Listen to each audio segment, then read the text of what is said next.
So today I'd like to talk about meditation. In January this year, I went on a 10-day silent meditation retreat, and mindfulness and meditation have been in the news, so maybe you've heard of these before. But if you haven't, the basic idea is you go to somewhere secluded, you don't talk for 10 days, and you do a lot of meditation. So in my case, this was about 10 hours of meditation a day for 10 days.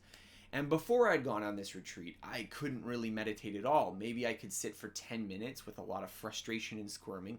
So doing 10 hours a day for 10 days straight is an extreme experience.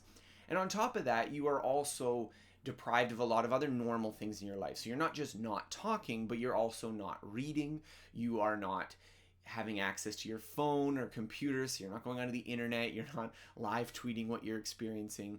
You are eating only 2 meals a day, one in the morning at 6 a.m. and one at noon. The evening meal, you just have a little bit of fruit and some tea. You're not actually having a full meal, so you're eating quite a bit less. You're not exercising, you're not engaging in any, you're not having sex, you're not having any kind of stimulation in that regard. And so there's a lot of changes that happen in this experience, and it is quite different from the normal reality that we experience. If you, even just thinking about my experience doing the year without English, which was certainly unusual. I'm living in a foreign country, I'm not speaking English, I'm exclusively trying to engage in this foreign language, was itself so much closer to my everyday experience. I was still talking to people, I was still using the internet, I was still using my phone. Even though it was in a different place, even though I was having to speak a different language, the context of this meditation retreat is so much more departed from my normal reality. And I think that that's true of a lot of people. And after having this experience, I had two big kind of takeaways. The first was that I could actually meditate. So before I'd gone on this, I'm sitting for 10, 15 minutes. I would just be like squirming. I couldn't keep straight. I couldn't actually focus. I would start having daydreams and weird loops of thinking and stuff. And it would be hard to control myself. And it was really difficult to do on any regular basis. After doing this, surprise, surprise, after you do 100 hours or so of meditation, it is a lot easier to actually meditate. It's a lot easier to sit down for, half an hour, even 2 hours. It doesn't feel so onerous when you've had that prior experience. So that in and of itself is a positive, and I think that even if that was your only takeaway from having one of these retreats, on top of having the unusual experience of having attended one, it would be a benefit. Being able to meditate is a good skill. You're sitting on a plane, you're waiting in line, knowing how to kind of meditate, or the sort of art of doing nothing, is a beneficial skill. It's something worth learning. But there was something else. There was something else that I experienced after I came back, near the end of my retreat, and also once I had come back into my normal life after the retreat was done. And the only way I can describe it is a kind of cognitive shift. Meaning that it wasn't so much a feeling or an emotion like being happy, let's say, or being enthusiastic, but it was a different kind of way of seeing things. So everything that I had experienced that was sort of normal had shifted somewhat. And it's difficult to describe subjective experiences really concretely if you haven't experienced them yourself. Just try to describe an emotion or a psychological state to someone who, maybe hasn't had that particular feeling. It's hard to do. But the feeling I had was one of, I could almost describe it as a kind of freshness, that I was very present, and the things that I was experiencing, I was paying a lot of attention to what was happening right now, and it was very interesting. So I could go walking down the street, and I was absorbed by all the sounds and sights and things around me and feelings, as opposed to what my normal process is, which would be to play some kind of mental daydream movie in my head over and over again, worry about some future anxiety, engage in some kind of fantasy, have some made-up argument with someone about a hypothetical situation that doesn't even exist.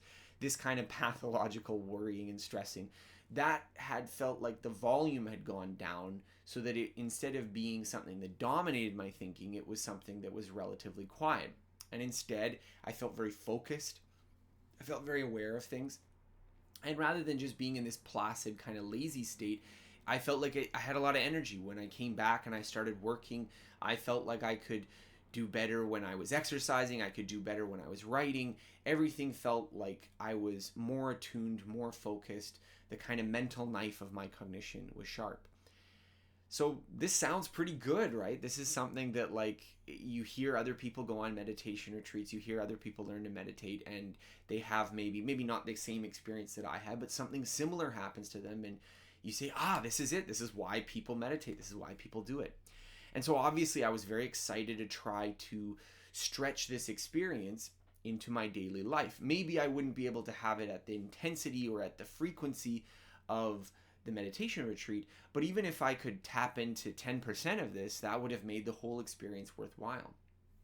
And so during the retreat, the kind of this is what you should do after the retreat thing that they tell you to do is 2 hours of meditation a day. And I mean, 2 hours of meditation a day. I can, if you don't meditate regularly and you're hearing this, you might be like, oh my God, 2 hours a day. Even doing things like exercising for an hour a day is often a huge commitment. And this is something that, doesn't directly benefit your health. It doesn't directly benefit a lot of productive things you're trying to do. You're basically just sitting for 2 hours a day. And it's sitting in a way that's often not even that relaxing. It often requires some intensity and, focus and concentration. So this was a big commitment to make. But after having this experience, I was eager to make it. I was like, you know what? If I can sustain even just part of this experience, 2 hours a day would be worthwhile. I would consider that, the most important 2 hours of my day. And so I did keep it up, and I kept it up for about 2 months, about 8 weeks. I did 2 hours a day every single day. But unfortunately, after about 2 weeks after my retreat experience, that cognitive shift, that feeling that I had that things felt different, kind of faded away. And it faded away not just to, a lower level, not just like it was intense and then it became there, but it was still in the background. But it faded basically to zero. Like that experience that I had, that different kind of way of looking at things, seemed to go back 100% to what it was before I started. Maybe I could hold on to it for a week or two, but definitely by a month in, it was completely gone. And so now I'm sort of left wondering, what should I do? On the one hand, I'm still doing the meditation. I haven't given that up. It's not like the shift has gone away because I stopped meditating. Rather, the shift went away despite the fact that I was earnestly trying to continue to meditate. So I was trying to make sense of that. On the one hand, the experience that I had at that meditation retreat was very out of the ordinary. As I described, it was probably one of the most out of the ordinary experiences I had. And it's not unusual to have different kind of psychological effects when you have an out of the ordinary experience. When you do something that's very different, it's normal to have some kind of unusual experience as a result. And the other thing is that this is not a controlled experiment. So I don't really have any scientific evidence that this experience resulted from meditation. I had an experience, so that's sort of unequivocal, but at the same time, I was not speaking for 10 days. I was not using my phone. I was not using my computer. I was detached from all my normal worries. I was living a very regimented lifestyle where I didn't have to think too much about, should I do this? Should I do that? It was sort of all decided for me. And in addition to that, you are in an environment where even though the retreats kind of claim to be not religious or they don't have any real sectarian kind of viewpoint, there's definitely a religious culty kind of feeling you get from the instruction and from the environment. It's no secret that this is based on a lot of Buddhist practices and those kinds of traditions. And I don't think that that's necessarily a bad thing, but it's also not surprising then if you are kind of under the influence of a charismatic teacher in this extreme environment and they're telling you to think about this in a certain way, that might create some sort of psychological effect.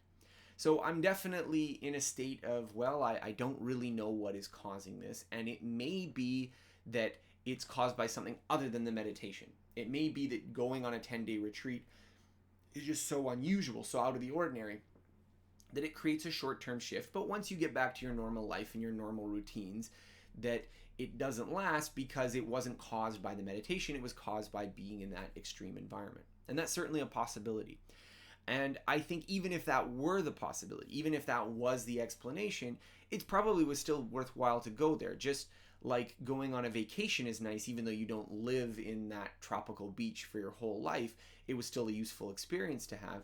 And in my mind, if that was turned out to be the reality of it, that's something that's interesting. However, a lot of people who do meditation, if you talk to people who do meditation a lot, they believe something, I think, somewhat stronger than that. They believe that the meditation itself is perhaps creating this kind of effect or some version of this effect. And I'm interested in that possibility because obviously if this was a cognitive shift that you could just flip on and off at will, or you could dial into it with some, maybe even some mentally strenuous, but you could dial into it with some strenuous activity, then that would be really beneficial. As I mentioned, it was a profound kind of experience that I thought was not only a lot more pleasant to experience, it was a lot better than my normal kind of worrying, thinking obsessively kind of state, but it was also more productive. I felt like I was getting more work done. I was able to exercise better. My relationships were better. So it had a lot of benefits outside of just this subjective experience. And so I'm very interested in, is this something that I could potentially sustain into the future? So I don't really know. I don't really know what the outcome is. I don't really know whether this is something that I can sustain in the future, but it is something that I'm interested in exploring. So my 2 hour a day meditation habit was probably too much. I was getting stressed out about trying to fit in the meditation.